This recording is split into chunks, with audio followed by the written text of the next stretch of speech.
अस्सलाम वालेकुम। Last lecture में हमने जो है ना हेडिंग सीखी थी।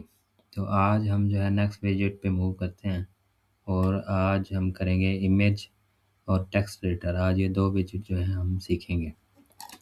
तो इमेज हम यहाँ पर ऐड करते हैं। ठीक है, अब इमेज ये देखें मैंने इमेज कैसे ऐड किया है। एक तो हम सेक्शन लेते हैं, ठीक है, फिर उसके अंदर प्लस जाके यहाँ पे एलिमेंट्स में यहाँ से ड्रैग भी कर सकते हैं। ठीक है, लेकिन एक तरीका ये भी है कि आप डायरेक्ट इमेज उठा के यहाँ पे ऐड कर देंगे तो सेक्शन खुद आ जाएगा। ठीक है, ये भी है।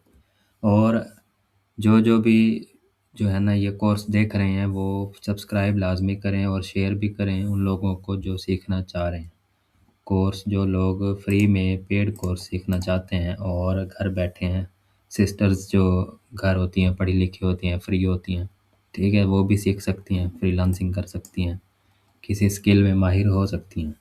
ठीक है, तो उनको भी लाज़मी शेयर करें और जो भाई फ्री हैं उनको भी लाज़मी शेयर करें। तो कुछ सीख लेंगे तो कुछ कर लेंगे। ठीक है, तो ये बहुत अच्छी अपॉर्चुनिटी है। चलें, ये इमेज जो है ना मैंने यहाँ ऐड कर दी। तो कल मैंने आपको बताया था कि कंटेंट स्टाइल एंड एडवांस होता है विजिट के अंदर। ठीक है, 3 ऑप्शन होते हैं। कंटेंट के अंदर चीज़ ऐड होती है। अब जैसे यहाँ पर ये इमेज है तो इमेज चूज़ करेंगे हम। ठीक है, तो इनमें से कोई भी इमेज चूज़ कर लेंगे और ठीक है, ये कर लेते हैं। चूज़ करने के बाद फिर क्या है, इमेज रेज़ोल्यूशन, और ये हमेशा क्या रखनी है आपने, फुल। जो इमेज की क्वालिटी होगी वही शो होगी फुल रखने पे। उसके बाद है कैप्शन। ये देखें, ये अब इमेज लग गई। इसके बाद आ गया जी कैप्शन। कैप्शन क्या होता है, अभी है नन, अटैचमेंट कैप्शन, और दूसरा है कस्टम कैप्शन। ठीक है, अटैचमेंट कैप्शन क्या होता है पहले वो देख लें। ये देखें, जब हम इमेज ऐड कर रहे होते हैं यहाँ पे, तो यहाँ पर देखें साइड पे इस इमेज की कुछ सेटिंग आ रही हैं, ऑल टेक्स्ट, टाइटल, कैप्शन और डिस्क्रिप्शन। ठीक है, अगर मैं ये टाइटल जो है ये कॉपी करके इधर कैप्शन में ऐड कर दूँ, ठीक है, और फिर सिलेक्ट करूँ तो ये देखें यहाँ पर ये कैप्शन आ गया। ठीक है, तो अटैचमेंट कैप्शन जो, यानी कि अगर गैलरी के अंदर ही अगर कैप्शन लिखा हुआ होगा, जो भी आप जो भी लिख सकते हैं यहाँ पे कुछ भी, तो वो जो है यहाँ पर शो होगा। अगर नॉर्मली जो है वो टाइटल लिखा हुआ होता है, कैप्शन लिखा नहीं होता, तो अटैचमेंट वहाँ पर लिख के आएंगे। और वरना यहीं पे ही आप लिख सकते हैं कस्टम कैप्शन जो है ना, यहाँ पर आप कुछ भी, ये देखें, हम ऐड करना चाहें तो यहाँ पर वो ऐड हो जाएगा कैप्शन। जो भी आप लिखना चाहें इमेज के बारे में, कोई भी डिटेल देना चाहें तो वो कैप्शन यहाँ पर ऐड हो जाएगा। ठीक हो गया। अगर कहीं होगा तो ऐसे लगेगा। अभी हम हटा देते हैं। इसके बाद आ जाए लिंक। ये इम्पोर्टेंट ऑप्शन है। लिंक में आ जाए, एक तो ऑप्शन है मीडिया फाइल। ठीक है, लिंक में एक है मीडिया फाइल और एक है कस्टम यूआरएल। मीडिया फाइल में क्या होता है, मीडिया फाइल में ये होता है कि जब आप इमेज पे क्लिक करते हैं तो वो क्या होगा, इस तरह ओपन होगी। ठीक है, इसको बोलते हैं लाइट बॉक्स। ठीक है, ये देखें, इमेज में आते हैं और यहाँ पर हमने क्या सिलेक्ट किया हुआ है, लिंक में मीडिया फाइल, और उसके बाद नीचे ऑप्शन आ गया लाइट बॉक्स। अब लाइट बॉक्स कहता है आपने यस रखना है या नो रखना है। नो कर देंगे तो फिर ये ओपन नहीं होगा। अगर यस करें और डिफ़ॉल्ट रहने दें तो ये दोनों दोनों ऑप्शन यस हैं। ठीक है, इस तरह से ये ओपन हो जाएगा। ओपन होने के बाद ये देखिए, इसे फुल स्क्रीन देख सकते हैं, जूम कर सकते हैं, ठीक है, शेयर भी कर सकते हैं। चलें जी, ये हो गया लाइट बॉक्स। और हम चाहते हैं, हमने इमेज में लिंक ऐड करना है, तो आप जाएंगे कस्टम यूआरएल में और यहाँ पर कोई भी लिंक ऐड कर सकते हैं। जैसे कि हम अपनी इस डोमेन का लिंक ऐड कर देते हैं, होम का, ठीक है, डॉट कॉम तक, तो वो इसके अंदर लिंक आ जाएगा। ठीक हो गया। तो ये इमेज की ये कंटेंट सेटिंग हो गई। अब आ जाए स्टाइल में। अब इमेज के जो है वो सबसे पहले अलाइनमेंट सेंटर, लेफ़्ट और राइट, तो अभी नहीं हो रही क्योंकि इमेज का साइज़ उतना ही है जितना कॉलम का साइज़ है। तो अगर हम विड्थ इसकी कर दें कम, ये देखें, ठीक है, मैंने विड्थ कम कर दी तो ये रखा हुआ सेंटर में, ये देखें, लेफ़्ट पे हो जाएगी, राइट भी हो जाएगी और सेंटर भी हो जाएगी। ओके हो गया। अच्छा जी, इसके बाद है मैक्सिमम विड्थ। ये दोनों चीज़ें ही सेम हैं, तो आप जस्ट विड्थ कर लें वो भी काफ़ी है। इसके बाद आ जाए हाइट।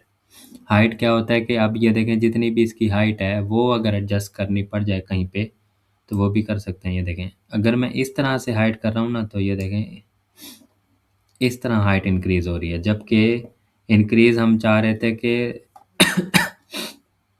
दूसरी तरह हो, यानी एक एक पिक्सल करके, जैसे हम सेक्शन एक एक पिक्सल करके इंक्रीज कर रहे थे वैसे। तो उसके लिए क्या करना पड़ेगा, आपको विड्थ पहले डिफ़ॉल्ट रखनी पड़ेगी, फिर आप इंक्रीज कम ज़्यादा करेंगे हाइट तो फिर होगी, ये देखें। ठीक है। अच्छा, अब ये हमने कर दी 300, ठीक है, इतनी कर दी हाइट। अब आप अगर इसको विड्थ को एडजस्ट करेंगे तो फिर वो भी वैसे ही एडजस्ट होगी, एक एक पिक्सल करके। ठीक है, साइड पे होगी, ये देखें। ठीक है, लेकिन अगर पहले विड्थ की हुई है फिर हाइट कर रहे हैं तो फिर वो एक एक पिक्सल करके हाइट कम ज़्यादा नहीं होगी, बल्कि एक साथ ही पूरी इमेज छोटी बड़ी होगी। ठीक हो गया, ये देखें। चले, तो ये समझ आ गई होगी, इसको हम हटा देते हैं। ओके हो गया, और इसकी विड्थ थोड़ी कम कर देते हैं। अब आ जाएं जी नेक्स्ट, नॉर्मल और होवर। ओपेसिटी, इमेज की ओपेसिटी है। ओपेसिटी आपको मैंने बताया था बैकग्राउंड ओवरले में। ठीक है, तो वहाँ पर क्या होती है कि कलर हमें क्या होता है, ट्रांसपेरेंट दिखता है। इसी तरह इमेज भी ट्रांसपेरेंट करना चाहें तो कर सकते हैं, ये देखें। ठीक है, अब यहाँ पर ये नॉर्मल पर ये है, होवर पर मैं अगर फुल कर दूँ तो ये देखें। ठीक है, ये अगर कहीं पे भी ऐसा ऑप्शन हो, ठीक है, अब नॉर्मल पे फुल कर दें, होवर पे अगर कम कर दें तो ठीक है, उलट काम हो जाएगा। ओके हो गया, तो ये होता है ओपेसिटी। तो अगर डिफ़ॉल्ट वैल्यू करनी है आपने तो वो इसको आप सिलेक्ट करके और बैक स्पेस कर दें। ठीक है, नॉर्मल हो जाएगी। चलें जी, इसके बाद जो है आप आ जाएं होवर पे, और यहाँ एक और ऑप्शन है होवर एनिमेशन। ठीक है, तो ये भी लगा सकते हैं, ग्रो। ठीक है, काफ़ी सारी होवर एनिमेशन है, ये आपने ट्राई आउट कर लेनी है। तो ये देखें, ग्रो होगी। ठीक है, इसके बाद ये श्रिंक है, इसके बाद पल्स है। ठीक है, तो काफ़ी सारी होवर एनिमेशन है, तो लगा सकते हैं। ठीक है, तो ज़्यादा मशहूर फ्लोट भी है, एक एक फर्स्ट वाले ग्रो और दूसरा फ्लोट। हल्का सा जो है ना ये ऊपर मूव होता है, ये फ्लोट होता है। ठीक हो गया, चलें जी, अब आ जाएं बॉर्डर पे। ठीक है, फिर हम बॉर्डर पे आ गए हैं, जो कि पहले भी सीखा है, ये देखें।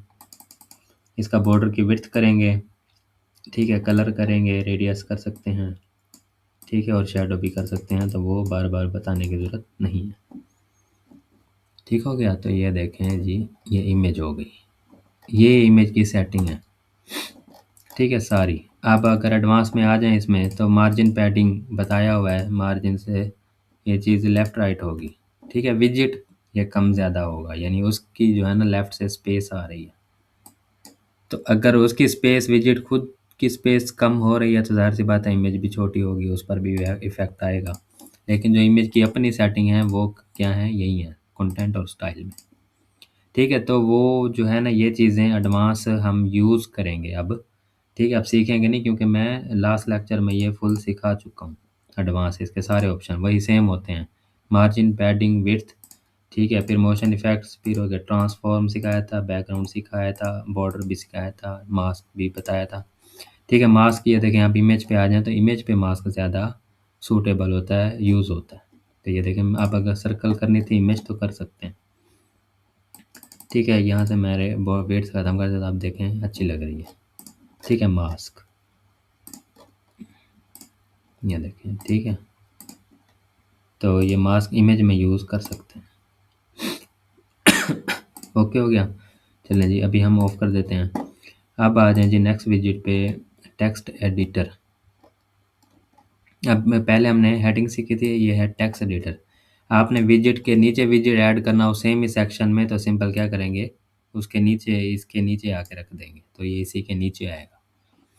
ठीक हो गया, तो अब ये थी हेडिंग। अगर हेडिंग में फिर जाएं तो ये देखें, यहाँ पर जस्ट है टाइटल कॉपी पेस्ट करें और लिंक ऐड करें, और ज़्यादा कुछ भी सेटिंग नहीं है। ठीक है, जबकि टेक्स्ट एडिटर अगर किसी ने वर्ड किया हुआ है, एमएस वर्ड, तो उसकी तरह होता है ये टेक्स्ट एडिटर। तो इसमें क्या क्या कर सकते हैं, ये देखें, इसमें कोई भी टेक्स्ट सेलेक्ट करके उसको बोल्ड भी कर सकते हैं, उसको इटैलिक भी कर सकते हैं, उसको अंडरलाइन भी कर सकते हैं, उसमें लिंक भी ऐड कर सकते हैं। ठीक है, उसका कलर भी यहाँ से ये देखें, कलर चेंज भी कर सकते हैं सिर्फ उसका। ठीक हो गया, तो ये चीज़ हेडिंग में नहीं होती। ठीक हो गया, चलें जी, अब आ जाएं, अगर इसको आपने करना हो डिफ़ॉल्ट तो अब नहीं होगी, ठीक है, हटा ही देते हैं। ठीक है, अच्छा जी, ये हो गया टेक्स्ट एडिटर। अब हम क्या करेंगे, ये चीज़ें हैं, ठीक है, बोल्ड, इटैलिक, अंडरलाइन, लिंक और कलर, ये चीज़ें यूज़ हो सकती हैं। ठीक है, अब आ जाएँ इसके स्टाइल में। स्टाइल में आने के बाद इसकी अलाइनमेंट है लेफ़्ट पे, सेंटर में, राइट पे, ठीक हो गया। और इसके बाद इसकी टाइपोग्राफी, टाइपोग्राफी बिल्कुल वैसे है जैसे हेडिंग की टाइपोग्राफी है। ठीक है, टाइपोग्राफी की सारी सेटिंग वैसे ही हैं। अब यहाँ पर देखें, हम कोई भी इसकी फैमिली लगा सकते हैं। ठीक है, ये फैमिली लग गई। इसके बाद इसका फ़ॉन्ट साइज़ कर सकते हैं। टेक्स्ट का जो फ़ॉन्ट साइज़ होता है वो नॉर्मली कम होता है हेडिंग से। ठीक है, मैक्सिमम 20 होता है, 20, 21, 22। तो जो नॉर्मल होता है वो 16, 17, 18 पिक्सल होता है। ठीक है, टेक्स्ट एडिटर। इसके बाद इसका वेट हम कर सकते हैं। ठीक है, वेट जो है वो आपको पता है क्या होता है वेट। ठीक है, टेक्स्ट की थिन या थिक कितना होना चाहिए। ठीक हो गया, तो ये कोई भी फैमिली आप लगा सकते हैं। ये देखें, इस पे ज़्यादा शो हो रहा है। ये 100 सबसे थिन होता है, ठीक है, फिर एक्स्ट्रा लाइट होता है, फिर लाइट, फिर नॉर्मल। 400 क्या होता है, नॉर्मल। ठीक है, मोंट सेरेट हम यूज़ कर रहे थे, वो भी कर सकते हैं, ये देखें। ठीक है, मोंट सेरेट। इसके बाद जो है ये नॉर्मल, और इसको ये देखें वेट ज़्यादा भी कर सकते हैं, ये नॉर्मल है। ट्रांसफॉर्म अपर केस सारे कर सकते हैं, लोअर केस कर सकते हैं, कैपिटलाइज कर सकते हैं। ठीक है, किए थे, ये सारी सेटिंग हमने की थी। ठीक है, तो टाइपोग्राफी सेम होती है। इसके बाद टेक्स्ट शैडो भी बताया था। पैराग्राफ स्पेसिंग इसमें ज़रूरी है। पैराग्राफ स्पेसिंग ये है कि अगर जो है ना आपके पास 2, 3, 4 पैराग्राफ हैं, ठीक है, इसके अंदर ये देखें, मैं ये 2 पैराग्राफ, ये हो गया एक पैराग्राफ। अब मैंने क्या किया, यहाँ पर मैंने किया इंटर, और फिर मैंने जो है ना यहाँ पर ये देखें एक और पैराग्राफ ऐड कर दिया। यहाँ से यहाँ तक एक पैराग्राफ है, फिर ये पहले पैराग्राफ था। इनको सेपरेट पैराग्राफ्स के दरमियान का जो गैप होता है वो है पैराग्राफ स्पेसिंग, जो ये इन्होंने ये सेटिंग दी हुई है। आप देखें, इसको करते हैं कम। ठीक है, ये देखें डिफ़ॉल्ट ये 0 हो गया। इसके बाद आप जितनी भी पैराग्राफ स्पेसिंग रखना चाहें वो रख सकते हैं। तो समझ आ गई होगी पैराग्राफ स्पेसिंग। ठीक है, उसके बाद टेक्स्ट का कलर चेंज हो सकता है, ये देखें। ठीक है, एनी कलर, कोई भी कलर करना चाहें तो हो सकता है। चलिए जी, उसके बाद लिंक कलर, अगर लिंक होगा यहाँ पर तो उसका कलर चेंज हो सकता है। तो लिंक ये देखें ऐड करते हैं। ठीक है, इसके अंदर आ जाए लिंक, हैश हैश लगा दें, वो भी एज अ लिंक काम करता है। ठीक है, ये देखें, अब मैंने अभी लिंक का कलर क्या कहते हैं, रेड, ये देखें।